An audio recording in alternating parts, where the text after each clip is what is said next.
Got to start the day on some of that. Right, so I'm taking the Africa Twin back to Honda HQ today for its first service, as it's staying at Wildbad HQ for quite some time. Thank you very much to Honda for that. And I'm taking it to Spain. Yeah. Giving my VFR a little bit of a rest. I was going to say, we're going to do a Calimoto inspired route all the way down there. About 2 hours 12 minutes on super twisty route. So let's see what it delivers for us, eh?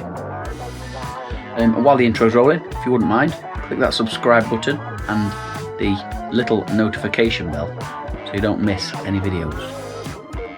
Let's go for it.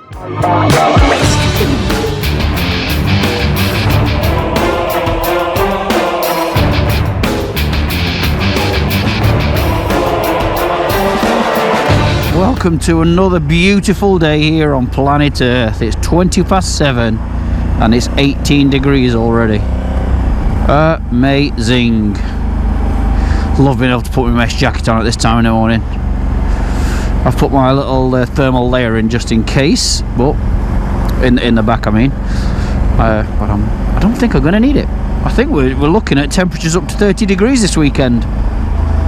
So yeah, we're Calimotoing all the way there, and I've selected it to super curvy route. It's just about 100 miles total.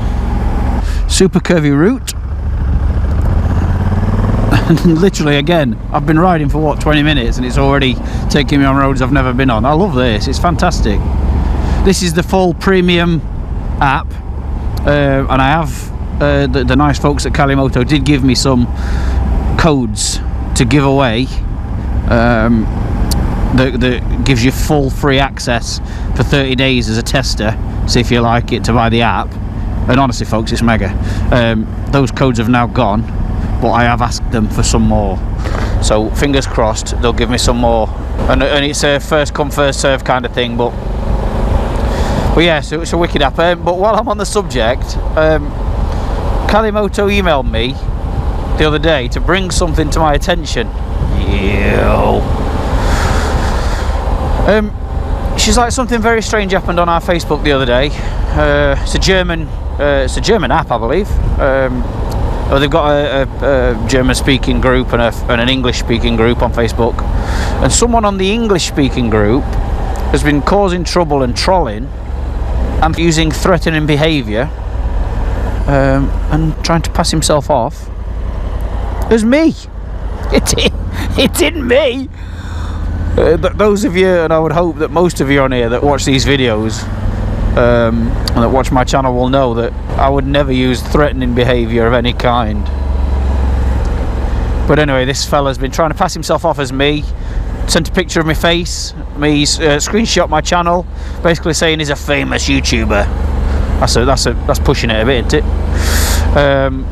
And that he's going to sue him and all this kind of stuff, because he's basically been being a dick and causing trouble on there, threatening people or what have you, and has since been silenced, so he can't cause any more grief.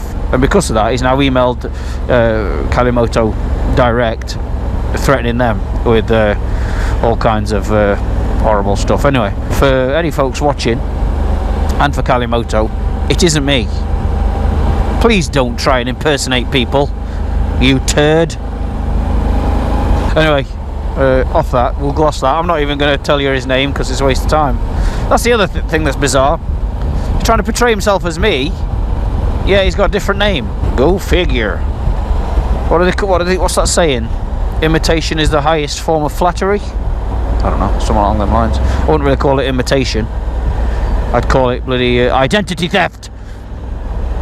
Trying to cause trouble. Anyway, moving on swiftly. So yeah, I've selected it for super curvy route. Normally the route down to well, I say normally, I'm going to say the route down to Honda HQ is sometimes a bit boring, but I've been several different ways each time I've been, and Satnav, for whatever reason, not this one, not this software, has you know, given me something different nearly every time. So yeah, super curvy, let's see what it gives me. And I know a lot of people have been saying that Calimoto's great, but they'd wish that they had this style of bike using the super curvy route, because it gives you some dodgy roads, like, you know, off the beaten track, road less travelled, that kind of route, which is brilliant and all good. But I've not had any yet. So, you know, I've ridden them on my VFR, and I've ridden routes on this bike, and still not giving me any routes that for the advanced rider, shall we say. So let's see what she delivers today. So anyway, I'm off to Honda HQ to have this brute, this big old lad, serviced, having its first service, because yeah, it's staying at Wildbad for a while, which is fantastic. Thank you very much, Honda. I just hope they forget that they've given it me and don't request it back at all. There's a couple of things, couple of negatives that I'm going to talk you through. Might as well, Anna. It's all about this bike today, I suppose. Yeah, a couple of negatives, and I guess that's the whole point of living with a bike for a bit, is you can iron these things out and try and improve on them or whatever. Anyway, so weirdly, I don't know why, could be per unit or what, I don't know, but the one I went to Scotland on, I completely loved. This one, I love this one, I love it. The only thing that's different on this is this isn't the electronic suspension. Everything else is the same. DCT, Adventure Sports, everything's the same apart from the electronic suspension. I do want to, in fact I'm going to ask them to stiffen up the suspension for me while I'm there, while it's having the service done. But a couple of things that I really don't like. This is one of them, let me show you. Take my hands off, watch. Hang on. Look at bars. Shaking like a shitting dog. Don't like that at all. That's probably down to tyre pressures or tyres, but I don't like it. I think I've noticed it more because I've come straight off that KTM Super Duke, which were bang on, straight as a arrow. Absolutely brilliant. So that's one thing I really don't like about it, because I'm scared to take my hands off. The screen, I've decided that I don't like. It's just, that's on the lowest setting at the moment, and it's just, although I am looking over it at the moment, my eye line's about here. But I still think it's a little bit too in your face. I know it's there for wind protection and stuff, but it's a bit too, I don't know, it's not the most attractive screen in the world, and I just think it's a bit too high. So I've asked them, I don't know if it's possible or even if it fits, but the standard Africa Twin has a really short, cool looking screen on it. So I've asked them while I'm down here if I could have one of those to take back with me to swap and change, to show you the difference and to see how I get on with that in terms of wind protection, because I think in terms of aesthetics it looks loads nicer. It might not be practical for wind protection, so we'll see about that. This sport mode on this unit compared to the one I took to Scotland doesn't seem as aggressive. I don't know if that's a setting or not a setting. I've got the settings exactly the same as I did in Scotland, because I've checked on my videos. But this seems to be more those Africa Twin riders.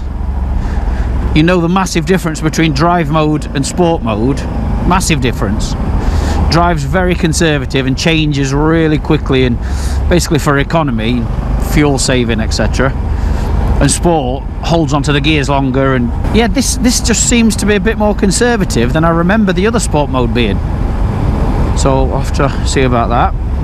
A couple of times I've had, on turning on the ignition, you get an opening screen that says like a rider warning, basically giving you all responsibility. You have to press OK, then it goes onto this screen that you can see now. So I'll turn the bike on, that comes on, I press OK, screen then goes off, completely off, reboots, and then comes back onto the you know, the responsibility page again. So you have to press OK again, then it goes onto this. It's alright. They're the things I've noticed so far on this particular unit. Apart from that, I love it. They just have got so much character. Great soundtrack, bundles of character, and easy to pick up. Don't tell Honda. But yeah, apparently they're easy to pick up when they slip over in mud. That's another plus for the crash bars and the accident crash protection, whatever, all these bars around the side. So basically it was a standing still thing. I'd gone to see a couple of mates that were camping. The first camp since being allowed to camp, but it was on a farm, at the end of a farmyard, a working farmyard. Oh, it's going to give me grief again now, I think. Yeah, can't go that way because of the road's closed. Actually, I'm going to try it. Don't say it's closed just for that. Can't be. It is. It's closed for that. You're joking? Oh my god. Oh, look at that. 3-car garage, you beauty. An amazing place. Yeah, at the end of this farm track, I mean thick, wet. It was wet and mucky anyway, but really thick, wet mud. It's my own fault because I was still in tour mode and I've reduced traction for my own, you know, how I prefer it. And I was slipping and sliding, and it's got like half and half tyres on, so you know, they're not full road, they're not full off-road. Slipping and sliding all down this bloody lane, and I mean really thick. I think anyone would have struggled, especially in those settings. I should have had it in off-road mode. I've just forgot to change it. Slipping and sliding. I mean, we're only talking, you know, second gear, dead steady, not even 10 mile an hour. Feet down, slipping and sliding all over the shop. And I pulled up at this gate that I had to, you know, get off the bike and open. And as I pulled up to the gate, I think I just like went to move it forward a bit, and the back end, because I'd reduced all the traction, back end was spinning, so the back end like slipped out a little bit. We're talking standstill here, by the way. Back end slipped out a bit, and it just went away from me in terms of weight, and I couldn't hold it, and it just went down on the right hand side, very steady, but just went down on the right hand side, and I thought, oh shit. Anyway, picked it up, you know, bearing all responsibility and all that. Picked it up, thought, oh, whatever damage, I'll pay for it, whatever. Yeah. And obviously it was caked in it, mud hanging off everything. Brushed the mud off, got home, washed the bike. Not even a single millimetre scratch. Nothing. So I guess the wet mud did well in that respect on the crash bars, because it was a soft, like grassy bed, just basically lay down in the mud. But when it was on the floor, I thought, oh no, I'm not going to be able to pick this up. So I was flagging my mates over to come over, and I just remembered a technique that I saw at the bike show. There was a guy on the adventure stand at the bike show at the NEC, basically just trying to show you how easy it is to pick these big bikes up. You know, everyone's very aware of the fact that they are big heavy bikes, and this is a big heavy bike. When you're moving it around in the garage, you know about it, it's heavy. So I thought, I'm going to pull my back out, I'm going to struggle here. Anyway, so I remembered this technique, I thought I'll just try it. So lads were walking over towards me from the other side of this field, and all I did, I took the throttle side into the tank, full lock, here, grabbed hold of it, facing the bike as well. I know a lot of people say you should face away, but I'm not comfortable with that at all, because if you take it past the point of no return, backwards, you've just knocked it over the other way, haven't you? So not for me. So facing it, so right hand on the throttle, with the throttle full lock, touching the tank, almost, you know, full lock. And then, you know, my left hand on the seat or whatever. It came up like as easy as anything. Like, really, surprisingly, really easy. Not even a strain of your back. It just came up so easy. So try and bear that in mind, folks, if you ever do have the unfortunate episode of dropping a bike. Full right lock, hold on to the throttle, seat, straight up, no sweat. Again, you know, going back on aesthetics, I really think this bike is so stunning to look at, so impressive. I really love it. And I have been toying of putting a new one in the garage of my own, you know. And at the moment, this is the top of the list, definitely. And everyone's always constantly, what about a GS? What about a GS? What about a GS? As though that's the only bike out there, the only adventure bike to have is the GS. And I love the GS, I do. I've never said anything negative about the GS. I love it. It's a great almost perfect bike. It's fantastic. There's nothing I dislike about it. But I always like to go against the grain. I do. I don't know why. I always have done. You know, I like to make my own mind up, and I just think, why does it have to be about the GS? Oh, going left here, not right. I think because I think probably because everyone's always on about it, it's making me not want one even more. But lately I've been thinking, okay, let's have a look into this with view to buying one. So I'm looking at pictures, I'm going through the configurator and all that, you know, seeing what you can and can't have and all this business. You know, I get to the final, I'm only talking hypothetically here, you know, getting to the final piece of the configurator and thinking, right, that's your bike, that's your bike. Then I look at it and I think, it's nowhere near as attractive as the Africa Twin, I don't think. It's a stonking looking bike, but to me the Africa Twin looks prettier and it just looks nicer.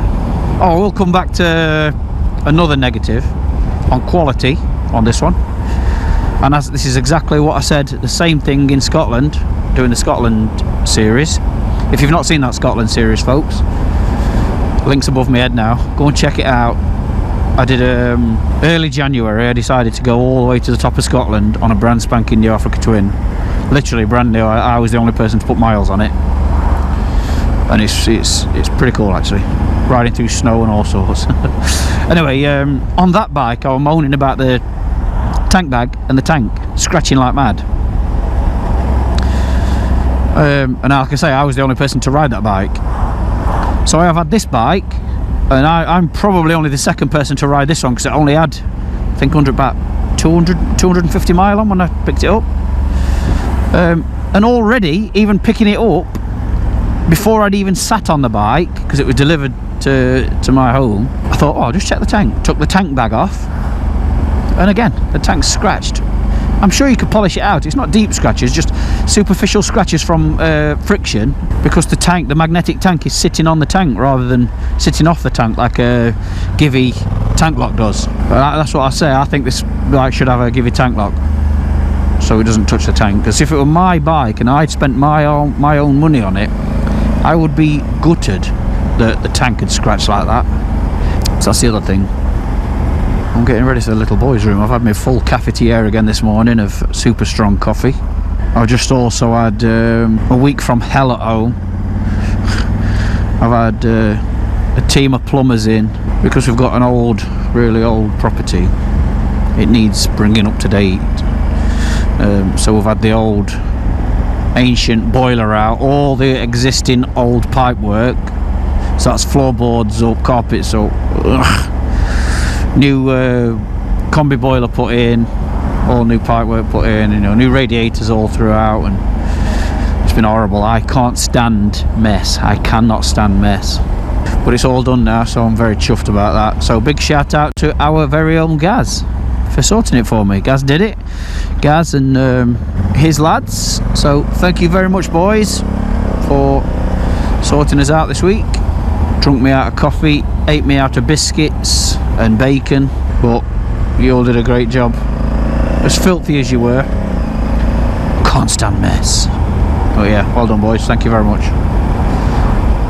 She's giving me a wicked, I say she, Miss Calimoto, she's giving me a wicked route, completely cockeyed to where you would normally go, but that's the whole point, I guess, isn't it? Do you know, it feels, because of all this COVID business, it feels like years since I've been on a plane. It's just like your mind just switches off from it, doesn't it? You can't do it. I think, well, you can now, but it's such a long time ago. I wonder what it's like at the airport now. You know, how careful people are being and what measures are in place. I know obviously everyone has to wear face masks now. Wildbad neck buffs available, wildbadtouring.com. I was speaking to a mate last night who's just come back from Spain, riding on the ferry, and he said, yeah, everybody's got masks on, and it's at least 90 minutes to check in now, because you have to have your temperature checked and everything before you can go through. Might have to pull up for a little boy's room anyway, so I don't know where that goes to. I might very quickly have a look though, just so I can have a pee.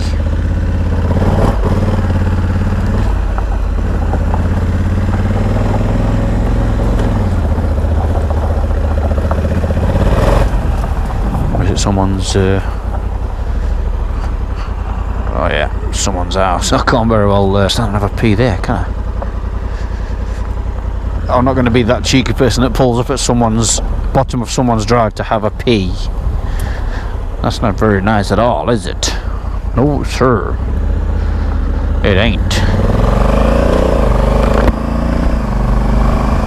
What a cracking morning for a ride.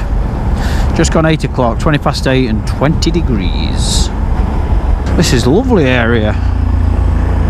Come through some lovely villages this morning. It's been a cracking route so far. It's really stunning old villages I've been going through this morning. Do you know, it just shows you how big everywhere is. You know, you get used to your certain rides and you know the area like the back of your hand. You totally don't. Some of these villages I've been through this morning have been absolutely gorgeous, and I've never even heard of them. Oh, I can't wait to get out on tour. Cannot wait to get out on tour. We're off in a couple of weeks, just for a weekend away, not anything special, but it can't come soon enough. It's going to be lovely to be able to load her up and get packed up and bug it off.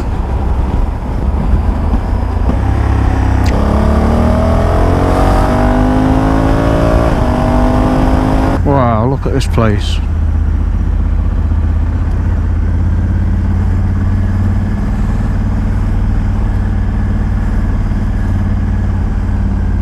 Oh man, what a village.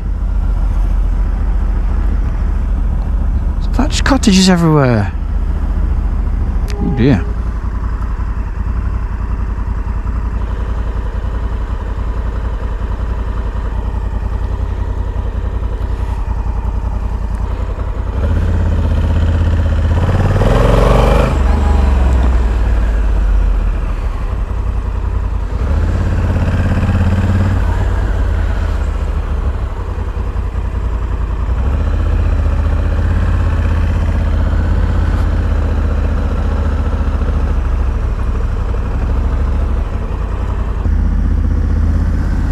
Wow, amazing.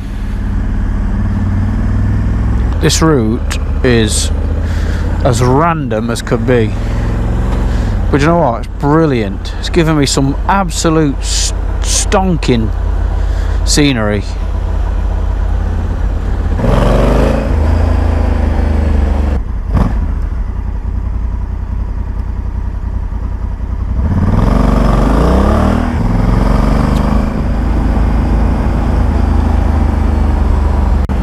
There we go folks, all done.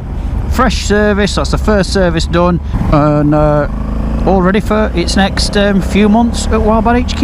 Yes, thank you very much to Honda UK for the loan and the hospitality. Thank you very much.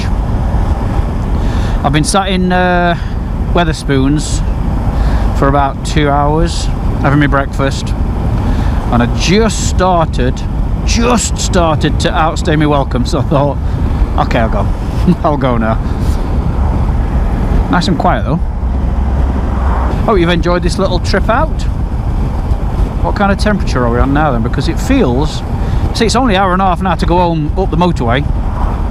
And on the way down here, 2.5 hours, was it?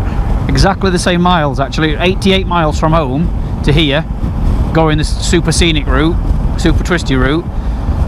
And 2.5 hours, and now I've got 86 more miles to go to get home, going the fast route, hour and a half. Yeah, I asked them while it was here if they've got a spare Africa Twin sat around doing nothing, the standard Africa Twin, if they could nick a screen off it and give it me to chuck in the top box of this one, so I can swap and change the actual screens, because as I've been saying, I feel that this one's a bit too tall. So I wanted to try the screen off the standard, which is a lot lower, just to see if, well, one, visibility is going to be way better. It might transform the look of the bike even better. But I do want to see if it's going to have an adverse effect in terms of wind. But if it's relatively similar, then fantastic. So yeah, they kindly just nicked one off another bike and gave it to me. So yeah, keep your eyes peeled on the next couple of videos. and we'll see if that makes a difference. Personally, I think it'll be a major difference, but we'll see. It's all about fine-tuning, isn't it? When you buy a bike or have a bike, it's all about fine-tuning it to make it yours. Well, this will be fresh now. We've got this trip in a couple of weeks, and we've got Picos in October. It's going to be ace taking this abroad. I'm glad I made the decision to come in the mesh jacket anyway, in jeans. It is 25 degrees. It said that, actually. It said that it was going to be 30 degrees this weekend. You can bloody feel it as well. I've definitely got to have the suspension tightened up, because when I got there, I asked them, when I dropped this one off, I asked them if they got another bike that I could just nick to nip round the corner for breakfast. And they brought out another Africa Twin, the manual one, but it was the electronic suspension. And I could feel straight away how much tighter the suspension were. So obviously it's just a matter of this being set up. I'm not, you can't dismiss it for being not as good. It's not as good in the respect that you can't press a few buttons and change it, but it's just a matter of it being set up, innit?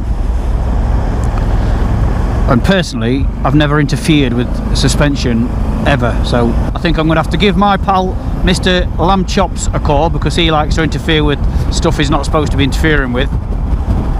I'll give him a call and see if he fancies interfering with me for a little bit. He knows what he's on with.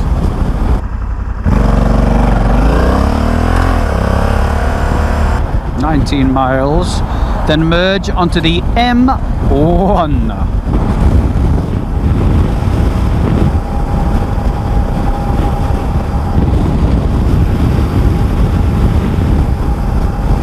I've just done the old folding out of the rear footrests to rest your feet on when you're on motorway. I don't know if you ever tried that, folks.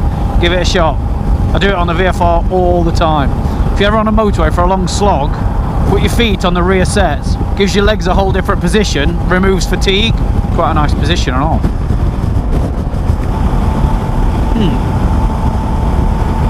Handlebars are totally steady now. Interesting.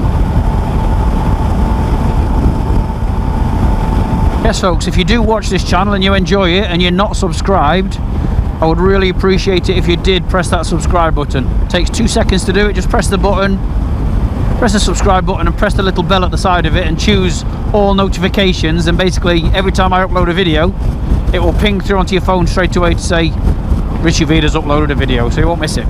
And it also helps my the algorithm in which YouTube chooses to promote you. So yeah, please do. If you're not subscribed, I'd love it if you did. Thank you very much. You can also support the channel as well through Patreon, patreon.com/RichieVida, and that way you know that you're helping the channel out, supporting, and you'll get early access to videos. Every video that goes up, you'll get early access to it, and all monies raised through Patreon are going into production and other tours to keep us on the road again. Like a band of gypsies, we go down the highway. Yes, we do. Look at this beam a lot. Here he goes, Undercutting. Hey. Oh, he's comfy standing up on these rear pegs as well.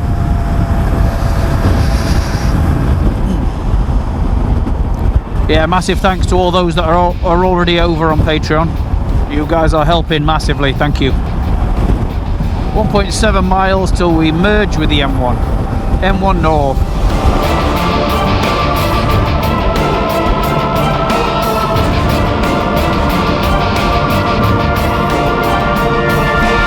Right, folks, that is the motorway done, so we're back home, almost. Stay tuned, there's loads to come. As always, be good, be careful, and be kind. See you later.